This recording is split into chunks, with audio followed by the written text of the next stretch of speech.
Good day everyone and welcome again to Mom A's Curious Mind. Ngayong araw, ating tatalakayin kung papaano niya pinapaliwanag ang iyong buhay. Kung papaano lumiliwanag ang inyong bahay. Bago tayo magtungo sa ating discussion, ay may papakita muna ako sa inyong mga larawan kung inyo pang natatandaan ang mga pictures na ito. Okay? So ito yung mga natakil na rin sa inyo nung inyong elementary days. Pero atin ulit talakayin. Okay, so anong meron dito sa ating larawan? Yes, that is the Philippine map. Okay, so kung tayo magsusum in sa ating Philippine map, tayo ay mapupunta dito. Okay, so that is the nuclear power plant located in Bataan. Okay, and then next we have, yes, that is the geothermal power plant located in Albay, which is the Tiwi field. And then we have, okay, so that is the Maria Cristina Falls located in Lanao del Norte. So it is a hydroelectric power plant. And then lastly, we have this. Okay, so yes, it is super familiar because that is the coal-fired power plant here in Mauban, Quezon. Okay, so very good class. So, mabuti naman at alam nyo pa ang mga iba't ibang klase ng power plant. Electricity powers all our gadgets and appliances at home. Various sources of energy are utilized to provide electricity to power our households. For example, class, yun pong falling water such as from the Maria Cristina Falls ay pwede niyang i-power yung turbine because habang bumabagsak yung tubig, pwede niyang may paikot yung turbine na pwedeng makapag-produce ng electrical energy. At syempre class, marami pang example niyan. Katulad na lamang ng burning of fossil fuels na katulad nga dito sa Mauban na tayo ay nagbaburn ng coal para ma-gather yung steam, and then yun po yung naging reason kung paano nakakapag-produce ng electrical energy. Another pa po is our solar panels, di ba? Na we gather the solar energy to provide electrical energy. And then, pwede rin po ang wind. And then, pwede rin ang ating heat from the earth, which is the geothermal energy nga po. Okay, class, it's time for our short activity. So, for our activity, I will give you statements, and you will read it carefully, and then you will identify if it is true or false. Okay, so you will draw your reaction, thumbs up if it is true. And then, you will draw your reaction if it is false, thumbs down. Okay, so let's answer your short activity. Quezon Mauban Power Project is a 460 megawatts coal-fired power project. It is located in Calabarzon, Philippines. The project is currently active. It has been developed in single phase. The company provided one steam turbine with 460 megawatts nameplate capacity. GE power supplied electric generator for the project. Some of its advantages include reliability, affordability, abundance, known technologies, safety, and efficiency. One of the greatest advantages of coal-fired plants is reliability, and some of its disadvantage is that coal-fired power plants emits air pollution that includes mercury, sulfur dioxide, nitrogen oxides, and particulate matter that may affect health. Coal-fired plants are considered safer than nuclear power plants. Let's read the statement below before you answer it, thumbs up or thumbs down. So for number 1, Quezon Mauban Power Project is a 460 megawatts geothermal power project. Number 2, coal-fired power plants does not emit air pollution. Number 3, the Mauban Power Plant can generate electricity. Number 4, energy produced from coal-fired plants is cheaper and more affordable than other energy sources. Lastly, coal-fired plants are considered safer than nuclear power plants. You can now answer your first activity. Ngayon, atin naman pag-usapan kung paano nagtatransmit and nadidistribute ang electricity. Okay, simulan natin sa power plants. Okay, class, simula sa power plants, electricity now travel through the transmission lines.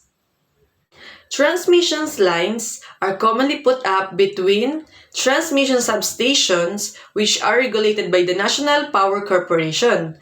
Transmission lines may either be constructed overhead on towers or there may be underground. Okay, class, so pwede daw siya sa towers and then pwede rin daw siyang ilagay underground. Okay, so ito po ay madalas sa ibang bansa na ang kanila pong transmission lines ay nasa ilalim po ng lupa. Okay, so they are operated at high voltage, send out large amounts of electrical power and extend over considerable distances. From the generating station, the transmission substation step up the voltage to a range of 138,000 to 765,000 volts. Within the operating area, transmission substations step down the transmitted voltage to 34,500 and up to 138,000 volts. Okay, so dyan sa part na yan, class, pinapababa nila yung sa voltage naman. Then, this power is then carried through lines to the distribution systems located in the local service area. The distribution system connects the transmission systems to the customer's household. Meralco is in charge of electrical energy distribution in Metro Manila. Pero hindi lang po sa Metro Manila dahil pati po sa atin nakakaabot din po ang electricity ng Meralco. Di ba? Pag titingnan natin yung ating bills ng electricity, nakalagay dyan sa taas Meralco. Pero hindi lang po Meralco ang nag-provide sa atin ng electricity. Meron pa din pong mga ibang nag-provide ng electricity sa atin.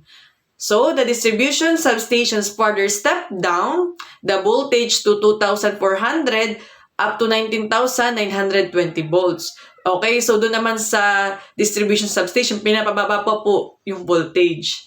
And then, a step-down transformer further reduces the voltage to 220 volts. Dahil yan lang po ang kayang tanggapin ng ating mga appliances at gadgets. So, kapag tataas pa po dyan, yung ating volts na matatanggap, baka po masira na po yung ating mga appliances at ating mga gadgets.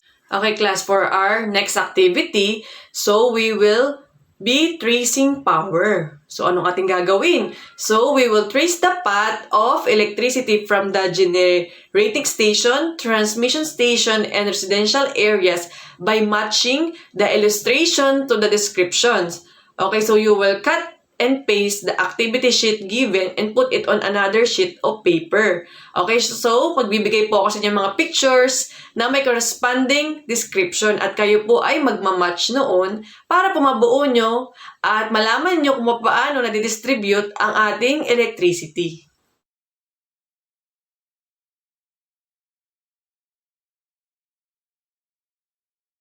For your next activity, you will answer and complete our meta card, which starts with power plants are important because. Okay, so dudugsungan nyo lang po iyan. For your next activity, we will have a group activity. Okay, magiging masaya to dahil hahanapin nyo kung sino ang inyong classmate na malapit sa inyong bahay. Siguraduhin meron kayong kapitbahay, syempre, para magawa ang ating kasunod na activity. Okay, so ang buong klase ay madi-divide equally and dapat tayo ay magkaroon ng group work at hindi lamang isa ang gagawa. Okay, so for your group activity, I will give you a flow chart. Okay, and then from that flow chart, magdo-drawing kayo kung ano ang naintindihan nyo dun sa flow chart na yun, kung paano ba nadidistribute at natatransmit ang electrical energy. Okay, and then you will prepare a 1-minute presentation and explanation of your drawing that is in the cartolina. And then you will upload it in your social media account. And then, class, you will have a rubric for that, and I will show you the rubrics. For your individual activity, you will create a poster using Canva, in that poster, you will include the importance of conserving our electrical energy. And I will show you a rubrics for that poster. Let's sum up our discussion for today. First, we tackle the different power plants that can be seen in our country, which is the Philippines. So we have the Bataan Nuclear Power Plant. We also have the power plant in Albay, which is a geothermal power plant called Tiwi Field. Also, we tackled the Maria Cristina Falls located in Lanao del Norte, which is a hydroelectric power plant. And we also have the Mauban coal-fired power plant. We also learned that electrical energy can be generated, transmitted, and distributed using the transformers and poles and the different lines starting from the power plant until to our households. Okay, class, now, alam na natin kung paano distribute ang electrical energy from our power plant to our household. And napakahabang proseso po nito. So, dapat po nating tandaan na mahalaga po ang electrical energy. Syempre, di ba? Kasi kung walang electrical energy, wala tayong magagamit na gadgets at hindi magpa-function ang mga appliances sa ating bahay. Kaya naman, napakahalaga, class, na tayo ay mag-conserve ng ating electrical energy sa simpleng pagpapatay ng ating ilaw kapag hindi nagamit or pagkatanggal ng saksak ng ating mga gadgets kapag tapos na tayong mag-charge. Okay? At marami pa pong mga pwede natin gawin para tayo ay makapag-conserve ng energy at syempre para mababa ang ating bill sa kuryente. Thank you for listening and understanding our topic for today. See you again to our next discussion.